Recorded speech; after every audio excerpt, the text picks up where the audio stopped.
Yeah. Why would you ever put your phone number on a billboard? Yeah. You know, first of all, I'm not supposed to be before the days of even having cell phones, right? They would do this, is they have it up on a billboard. And it's like, I hope it's super memorable. You know, if it's like 1-800, I don't know, save rats or something. That's too many. I was trying to think of something that was Save 7 rats. letters. What on earth? Save cats? Welcome to Growing a Fruitful Brand, where we discuss how to create and grow a brand that makes the world a better place for you, your customers, and your employees. I'm Ben Luters, founder and art director of Fruitful Design and Strategy. And this is my business partner and brand strategist, Raj Lula. Today on the podcast, we want to help you avoid one of the biggest mistakes that businesses make while they're communicating: clutter. So Ben, at the time that we are recording this, Queen Elizabeth II has just passed away. And so world leaders, politicians, presidents, all those people are issuing statements about their relationship with the Queen and honoring her. And one caught my attention in particular. It was one that George W. Bush wrote, or somebody wrote for him. And he makes one mistake in it that, if I can be so bold to correct the president, that if he had switched things around just a little bit in his statement, it would have actually been a stronger statement and would have been a lot more helpful. So I want to read it to you, and then we'll talk about what's wrong here. So, Laura and I were honored to have known Her Majesty Queen Elizabeth II. She was a woman of great intellect, charm, and wit. Spending time at Buckingham Palace and having tea with Her Majesty and her corgis is among our fondest memories of the presidency. Queen Elizabeth ably led England through dark moments with her confidence in her people and her vision for a brighter tomorrow. So great statement, really honoring, talks about the relationship that they had, and makes it both personal and professional. A lot to really like here. But the thing that I hold against this statement is just the first sentence. Laura and I were honored to have known Her Majesty Queen Elizabeth II. It's a very boring way to start such a meaningful It's not a tribute. Grabber, is it? Yeah, no. It's sort of like, yes, I knew that woman. Right. You're the president of the United States. I bet you knew her. Yeah. Yeah, and of course it was an honor to know a queen. So like basically every word in that sentence is a throwaway. And Right. This is one of the biggest mistakes that businesses make in communicating is they feel like if you're giving a speech that you have to thank people for listening or for letting you come. And so it's like, thank you. I'm very honored to be speaking with you today. I just flew in last night. It's like, we know all of these things. We know you don't live in our city. We know that, that you're honored to be here. You could just get to the point. So let's rewrite this just a little bit. And it's going to make it a stronger statement. Again, if I can be as bold to rewrite a president here. So if we just start with, Queen Elizabeth II was a woman of great intellect, charm, and wit. Spending time at Buckingham Palace and having tea with Her Majesty and her corgis is among our fondest memories of the presidency. Queen Elizabeth ably led England through dark moments with her confidence in her people and her vision for a brighter tomorrow. And then you could even add to the end, Laura and I were honored to know her. You could actually put that sentence in a different place and have it. Really similar, but what's the difference? Yeah, so the big difference is that Queen Elizabeth is really the subject of this statement. It's not Laura and I were honored to have known her. It's not about us. It's not about the president and his wife. It's about the Queen, about her memory. And so if we shift the subject to the hero there, just go straight into it. Queen Elizabeth was a woman of great intellect, charm, and wit. Go straight there instead of, we were honored to know her. We met her a couple of times. We went to she came to the White House. We went to Buckingham Palace. Right. It's like, get to the point. I think we had tea.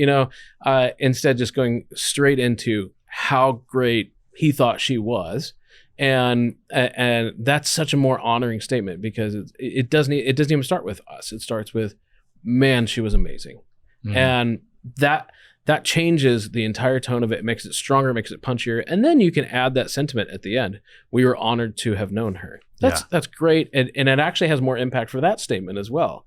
Because why were we honored to know her? Because of all of the things that I just said. Instead of, we were honored to know her and here's some reasons why. That's sort of like the third grade, writing a paragraph outline. Right. Get your idea there and then support it with 3 sentences.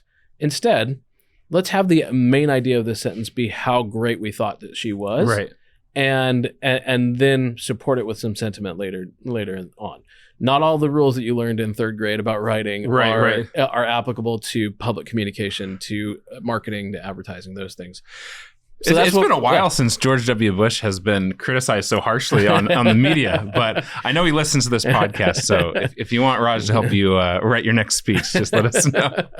Yeah. And, again, if I could be as bold to edit a president, but this is something that every business leader, including us, we struggle with, is being concise. So today, we're going to talk about the rule that less is more, because it's not just in messaging, it's also in design. Oh, yeah, and absolutely. So I want to start with you. Let's start talking there. So can design be cluttered? What do people do to clutter their designs? Oh, man.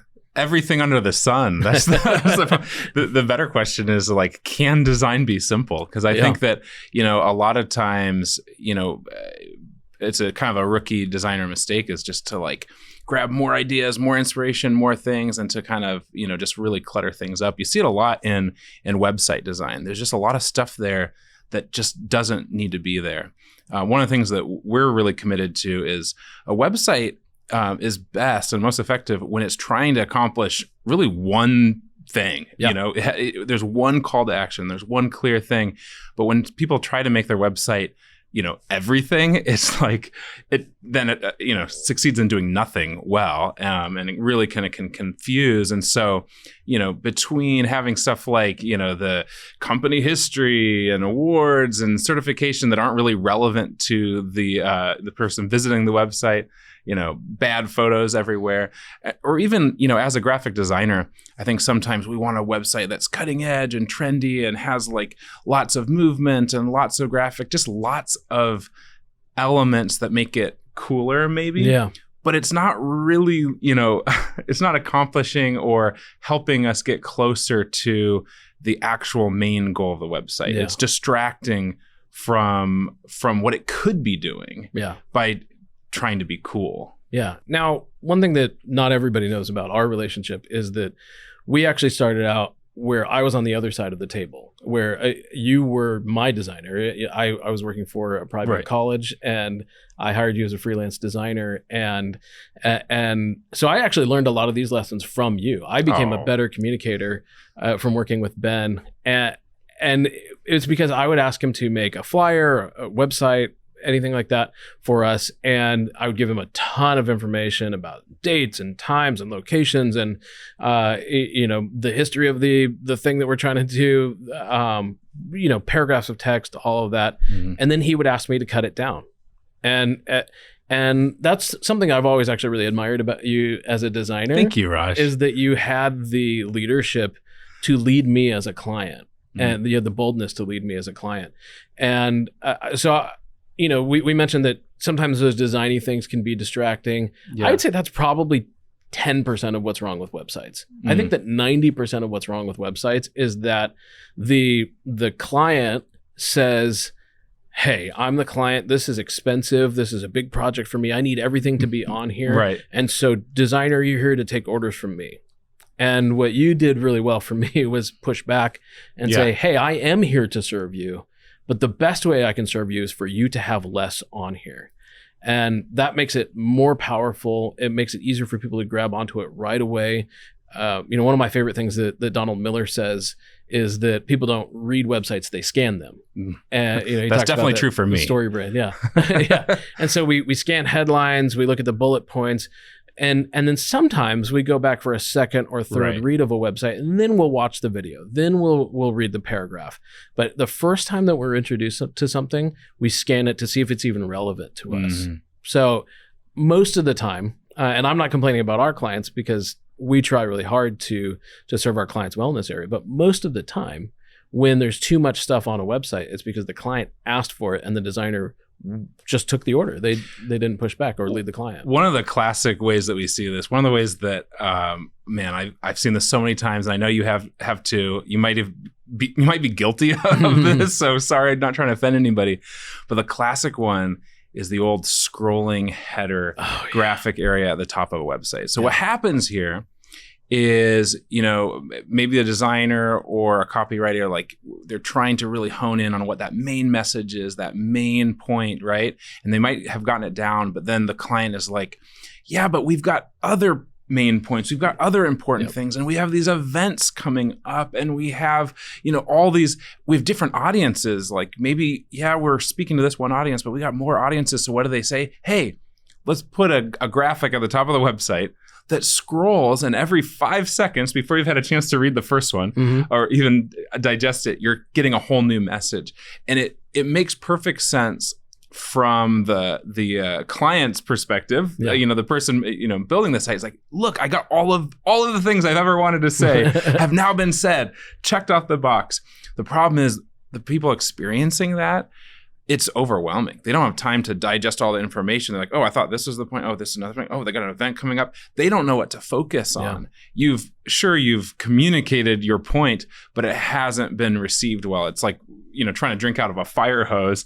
And that's one that it's one of the first things that we do is try to steer people away from that kind of thinking. There are other places to share announcement, other mediums for sharing announcements, upcoming events, other things. Trying to do all of that in this prime real estate area of the header of your website. Yeah, not the best design decision. So I'm going to challenge you here, okay? Because the number one objection to this principle that I hear is, but we have multiple audiences. Yes. And so we need 3 headers. We need those 3 or 4 messages at the top, because this one is for this type of customer and this one's for this type of customer. From a design perspective, you say there's other ways to do that. How would you handle it if a client says, hey, we have 3 audiences, and so we can't just put one header, one message at the top of the website. We need 3. What do you do with that? That one's really easy, Raj. Just hire us to do 3 different websites. It's going to cost you 3 times as much money, but we're gonna make out like bandits. So. No, I mean, there's different ways of handling that. But I think one is that people will say, oh, we've got all these different audiences, but usually when you really dig into it and really boil it down, they have one main thing, right? Yeah. Like there really is. Now there have been times where, and I don't know if I'm going to get in trouble for saying this, but there can be times where you can funnel those people out to different areas of your website. There's certain ways where like, hey, if you're this type of person, let's say like, hey, you are you want to work here at this business, you want to be a customer of this business, or there could be multiple things like that. But even there, like I think the main thing is, your website really can only do so many things effectively. Yeah, I have literally never met a company that has 3 equally sized audiences. Yeah, I think that's the point. Everyone does have, slight variations in audience, but they're not equal. Like, I mean, I think you're fooling yourself to think that they are equal. And you just have to, it's all about prioritization, right? Yeah. And so in graphic design, we think about this all the time, because the big word in graphic design is hierarchy. Yeah. Where, yes, all this information is important. It's all relevant, but it's not all equally important. Yeah. And it all has to be emphasized in different ways, right? So like the example I'll give is like, let's say you're making an invite for a party or something like that, and you have all this information. It's all important, right? You need to know where it's at. You need to know what time it's at. You need to know, the name of the kind of event it is and who's inviting you. All that stuff is important. But if you were to just lay it all out in the same font, the same size, the same color, it would be overwhelming. Like, can you imagine just like, a piece of white paper with just a giant cloud of text, and it would be so hard to know where to go next. And you can't scan something like that. You have to like get in the nitty gritty and probably take notes to even know what's happening. And that's where graphic design comes in, is like trying to emphasize, break things out, group things, use color and font and stuff to make it so that it's just easier to digest and you're able to understand the importance of different things. And so that's really all we're talking about here is like, there's really only so many things you can do effectively in this limited amount of space. Yeah. I'm thinking of a wedding invitation here as you're saying that. Mhm. And if it had all of those things, location and time and all of that, and you didn't mention the bride and groom's name until halfway down, you did call it kind of who all is of your this? who, what, when, where, why, and so you wait till Yeah. the bottom to get to the why. Why? Because Becca and Steve are getting married. Yeah. And it's like, that should definitely be at the top. And it should Dude, be this the actually biggest just thing. happened. Really? So one of our kids just got invited to another kid's birthday party. Oh, And this I was is gonna say a exactly wedding, it. but yeah. No. The kids are not getting married. But like, it was the funniest thing because it had all the information, where it was at, what time, all this stuff. And Meg was literally like, my wife was literally just like, who is this for? Like, I have no, and it was like really small. They had like handwritten in the corner. I think they were using like a form, it was like a stock invite. And they just had written in the corner, like, yeah, here's who it's for. And it took the longest time to figure it out. And so, yeah, it's like really ineffective. We almost didn't go to that party because it was just, the way that the information was presented and the hierarchy of that information. Yeah. So that's websites, that's, print, design. Mm-hmm. What about logos? Oh, yeah. Is it possible to clutter up a logo? Do people do that? What does it look like if they do? Well, this is a really fascinating thing right now, and obviously, Raj, but there's a big thing about debranding right now. These like really like going ultra simple. Shapes are getting really really simple. All the frills are being cut out. But just because that's happening to some like the biggest, most well-known companies right now, there's still a whole lot of confusion about, what makes an effective logo. And there is a lot of clutter happening in logos. So one of the first things that I think of when I think of a cluttered logo is literally just a logo that has so much going on in it. There's so many curves, so many points, so much fine detail, shading, that kind of shading, stuff. Gradients, drop shadows. There's a little bit of that. That it doesn't shrink down well. It's not usable. Like you saw a lot of logos like that back in the day before the advent of the internet and before people you had to shrink a logo down this tiny. Yeah. That presents a whole host of new challenges that even the biggest brands have to have, mobile versions of their logos to be able to use them. And so, that's one thing that you see a lot is just too much extraneous detail that's just not necessary to communicate, the point. The other thing that you see too is just like kind of peripheral text around a logo. So the one I make fun of a lot, and again, so sorry if this is you, but I think a lot of times people are so excited when they become a new business. They're like, "Hey, I'm an actual LLC," and what do? They put LLC in the name of their. That's literally the name of their business. We're Fruitful Design LLC, technically, and it's not in our logo. It's not in our logo. Let's go fix that right now. Yeah. And so but our logo isn't Fruitful LLC, is it? And think of it this way. I think some people think, "Oh man, this makes me so legitimate. I want to put it in there."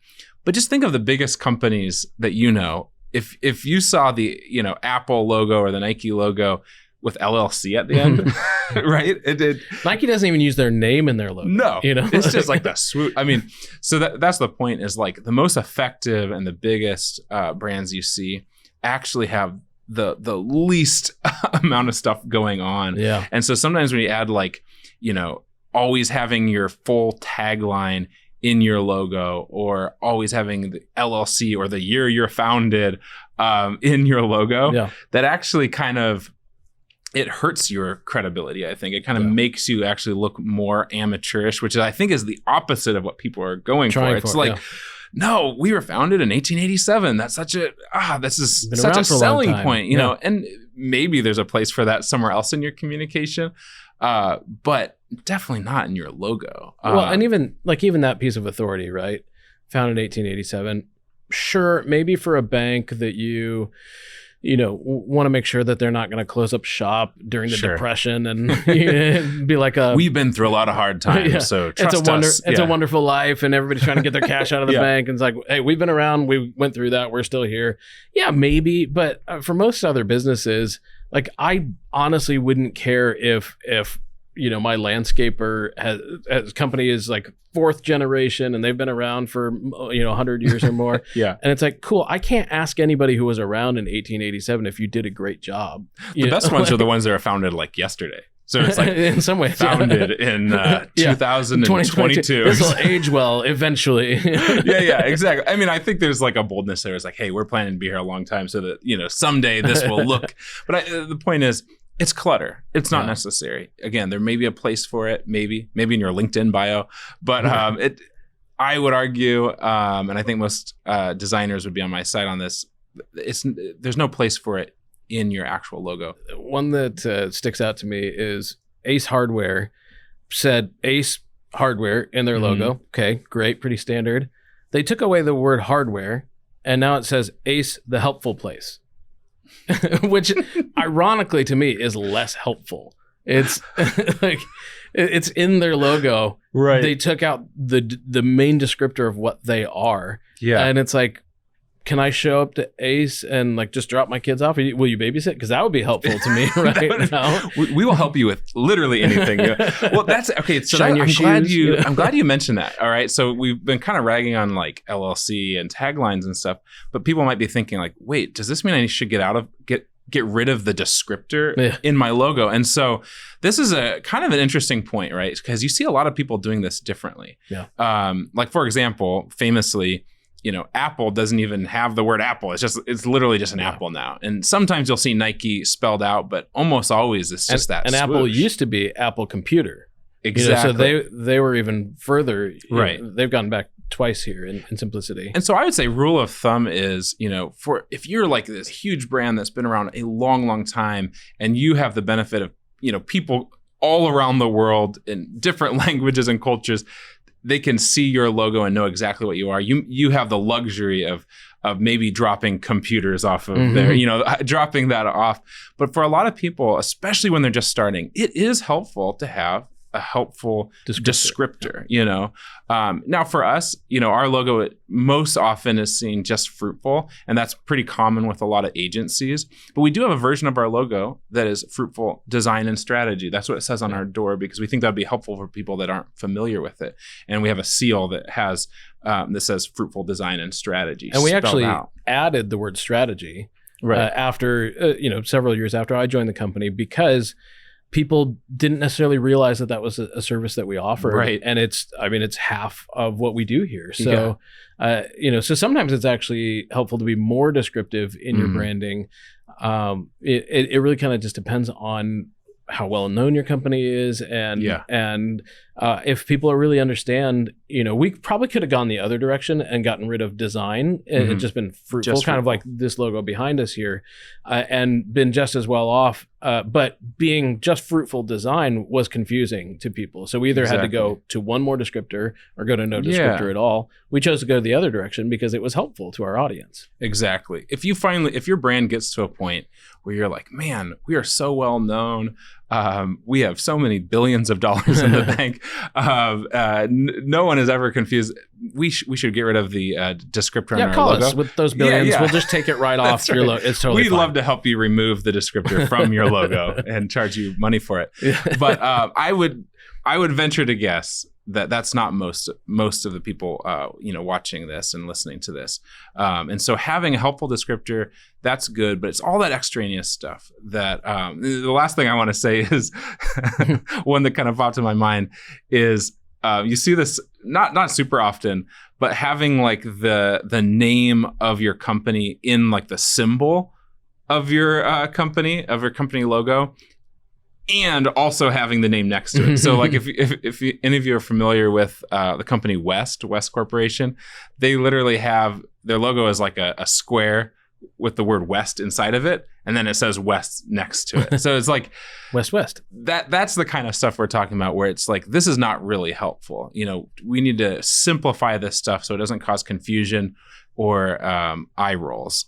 And I think part of that in some of those situations, because I think West is just a square, right? With the word West in it. And so they're like, well, we can't take away the word West because it's just a square. And it's like, cool, let's come up with a better mark then. Right. Or just get rid of the mark entirely. You could just have a type mark be your identity. Yeah. But having both just is confusing. Is it West? Is it West squared? Is it just West one time, the other West is silent? Yeah. Right. Sorry, West. We would love to work with you. That's really all this is. So Raj, we've been talking about design for a long time, but this is obviously something that happens a lot in messaging as well, right? And that's kind of more your side of the house. So how have you seen companies getting cluttered in their messaging? We already talked about how companies clutter speeches, videos. It kind of have the same thing of, hi, everyone, welcome to whatever corporation. Here, it's like you don't need to do those things. In fact, you're often, I would say almost always better off if you start with, do you want to work at a place where you feel valued? Instead of, at such and such a place, we value every employee. You have to get straight to what the audience actually needs to hear instead of doing what you feel like is the perfunctory, obligatory, introduction. We've been here since 1887, whatever, all of those things at the top of the speech, the top of the video. Think about the way that a Gen Z or even a younger millennial would start a video on YouTube or TikTok or Instagram. Yeah, think about those forms of media just kind of shorter and shorter, and you have to get right to the point. Yeah. No Gen Z or no young millennial starts a video with, hello, I'm Sam. I'm an expert in blah, blah. No, they just don't, they don't do that at all. They get right to the point.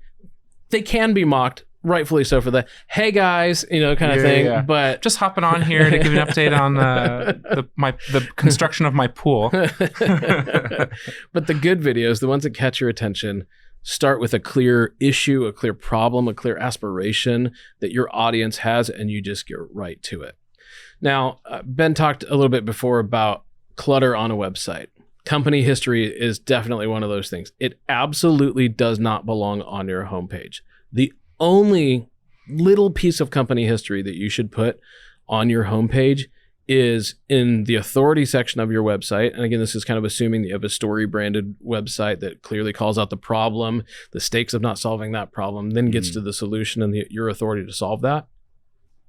In the authority section, if you want to say something like, for over 100 years, we've been helping customers solve this particular problem as your authority, that's fine.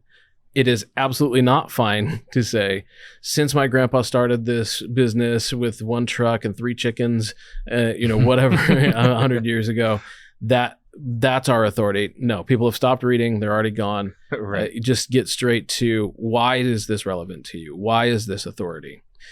You see this all the time in flyers, signs, billboards. One of my favorite things is when people want to put really small text on a road sign, like a monument sign for a business, and it's like got their Instagram handle, and it's like, I'm driving by this at 45, 50 miles an hour. Even billboards too. Yeah. Here's a billboard, and it's like this huge piece of real estate up there, and so people are like, oh, we got all this room, we can put all these words, and it's like, how many car accidents have those caused trying to like get in all the, we're on the second paragraph now, and it's like really the most effective ones have like 2 words on them. Yeah. Why would you ever put your phone number on a billboard? Yeah.